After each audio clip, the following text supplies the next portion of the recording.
నమస్తే, welcome to hit TV. నేను మీ మాధురి. ఈరోజు మనతో పాటు ఉన్నారు రామ్ శర్మ గురూజీ. నమస్తే గురూజీ. నమస్కారం. గురూజీ, మనకి వైశాఖ మాసం వస్తుంది కదా. ఈ వైశాఖ మాసంలో 12 రాసుల యొక్క స్థితిగతులు ఎలా ఉండబోతున్నాయి?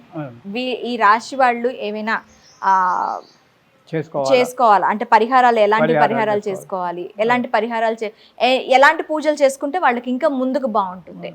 శుభం తల్లి, సంతోషం. శ్రీ గురుభ్యో నమ. శ్రీ మహాగణాధిపతయే నమ. గురు బ్రహ్మ గురు విష్ణు గురుదేవో మహేశ్వర గురు సాక్షాత్ పరబ్రహ్మ తస్మై శ్రీ గురవే నమ. హరితస గోత్రోత్పన్నం హరిభక్తిపరాయణం శంకర గురువరేంద్ర చరణం శరణం ప్రపద్యే. శ్రీ మహద్భ్యో గురుభ్యో నమ.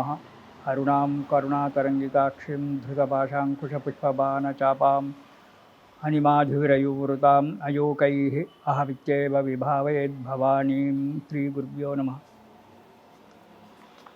వైశాఖ మాసం మే నెల అంటే ఏప్రిల్ 28వ తారీఖు నుంచి మనకు ప్రారంభమవుతుంది. ఈ మే నెలలో గ్రహాల యొక్క స్థితిగతులను బట్టి ఈ మేషరాశి నుంచి మీనరాశి వరకు ఈ 12 రాశుల వారికి ఎలా ఉందో కొద్దిగా మనం చెప్పుకోవడం జరుగుతుంది. కుంభరాశి వారికి ఈ మాసంలో ఎలా ఉండబోతోంది? శ్రీ గురుభ్యో నమ. శ్రీ మహాగణాధిపతయే నమ. అమ్మ, ఈ రాశి వారికి, కుంభరాశి వారికి ఈ 7 ఏళ్ళ శనిలో ఇంకా 3 ఏళ్ళు బాకీ ఉంది. 4 ఏళ్ళు గడిచిపోయింది, ఇంకా 3 ఏళ్ళు కష్టంగా ఉంది. గురువు కూడా అనుకున్న స్థానంలో లేడు. ద్వితీయ ధనస్థానానికి శని వచ్చాడు. ఆ ధనస్థానంలోనే మొన్న శతిగ్రహ కూటమి ఏర్పడింది. దానివల్ల కొన్ని ఇబ్బందులకు కావడానికి ఆస్కారం ఉంది. ఈ నెలలో, మే నెలలో అపకీర్తి పాలు కావడానికి కూడా ఆస్కారం ఉంది. ఏ పని కూడా సక్రమంగా నెరవేర్చరు. అన్ని పనులు మధ్యలోనే ఆపేస్తూ, సగంలోనే ఆపేస్తూ ఉంటారు. కాకపోతే కొన్ని కార్యక్రమాలలో మాత్రం విజయం జరుగుతూ ఉంటుంది కుంభరాశి వారికి. ఇక మొదటి వారం కనుక చూసినట్టయితే ఉత్సాహంగా ఉంటారు. ఆరోగ్యం చాలా బాగా ఉంటుంది. అనుకోని డబ్బు రావడం అనేటువంటి జరుగుతూ ఉంటుంది. అంటే మీరు ఇద్దరకు ఎవరికో అప్పిచ్చి ఆ డబ్బు మీరు మర్చిపోయినట్టయితే ఆ డబ్బు తిరిగి ఇప్పుడు రావడానికి ఆస్కారం ఏర్పడుతుంది. అనుకోకుండా డబ్బు, సుఖము, సౌభాగ్యము అన్నీ కూడా కలుస్తాయి. మొదటి వారంలో కుంభరాశి వారికి కీర్తి ప్రతిష్టలు పెరగడమే కాకుండా యత్న కార్యసిద్ధి కూడా జరుగుతూ ఉంటుంది. ఇక రెండవ వారం కనుక చూసినట్టయితే ధనలాభము, ధాన్యలాభము. వ్యవసాయదారులకు కొత్త పంటలు చేతికొస్తాయి, వారికి ధాన్యలాభము. ఇటు ఉద్యోగస్తులకు ప్రమోషన్లు రావడము, లేదా ఏరియర్స్ ఇదివరకు ఉన్నటువంటి ఒక ఏరియర్స్ ఏవైనా ఉంటే అవి రావడము జరుగుతూ ఉంటాయి. సంఘంలో కీర్తి ప్రతిష్టలు పెరగడం జరుగుతూ ఉంటుంది. దీనివల్ల డబ్బు చేతిలోకి వచ్చింది కాబట్టి కొద్దిగా అధికంగా ప్రవర్తిస్తారు. విందులు వినోదాలకు అనవసరంగా డబ్బు ఖర్చు చేస్తారు కుంభరాశి వారు. అది కొంచెం తగ్గించుకున్నట్టయితే డబ్బు నిలబెట్టుకోవడానికి ఆస్కారం ఉంది. కాబట్టి వీరు ఎక్కువగా విందులకు వినోదాలకు డబ్బులు ఖర్చు పెట్టి డబ్బును నష్టపరుచుకుంటారు. కాబట్టి ఈ రెండవ వారంలో అలాంటి యొక్క ఆలోచనలు మానుకోవడం చాలా మంచిది.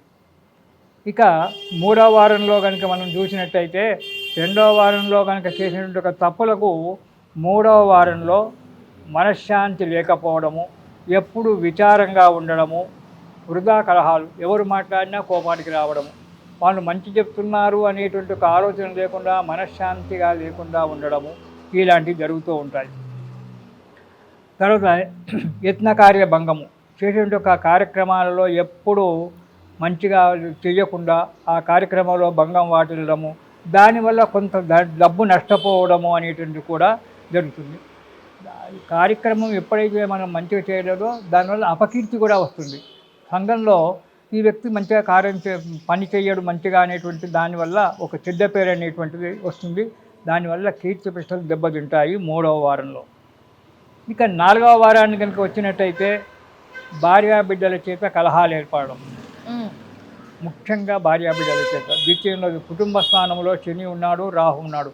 శని రాహు ఇద్దరు కుటుంబ స్థానంలో, ద్వితీయ స్థానంలో కలిసి ఉండడం వల్ల దానివల్ల భార్యాబిడ్డల చేత ఎప్పుడు కొట్లాడము, కసురుకోవడము. బయటనేమో చాలా మంచివాడు మా పంతులు గారు, ఇంటికి వస్తే భార్యతో బిడ్డతో పోట్లాడతారు. ఇలాంటి బయట మాత్రం చాలా అందరితో, స్నేహితులతో వాళ్ళందరితో చాలా మంచిగా ఉంటారు ఈ కుంభరాశి వారు ఈ నెలలో. కానీ ఇంట్లో మాత్రం భార్యాబిడ్డలతో ఎప్పుడు కలహాలే, ఎప్పుడు పోట్లాటలతోటే కాలం గడుపుతూ ఉంటారు, అనారోగ్యంగా ఉంటారు. అనవసరమైన డబ్బు ఖర్చు పెట్టడం, డబ్బు ఎందుకు ఖర్చు పెడుతున్నారో తెలియదు. భార్యాబిడ్డలతో చెప్పినా వినకుండా నా ఇష్టం, నా డబ్బు నేను ఖర్చు పెట్టుకుంటానని చెప్పి కోపంగా నిష్ఠూరంగా మాట్లాడడం అనేటువంటి జరుగుతూ ఉంటుంది.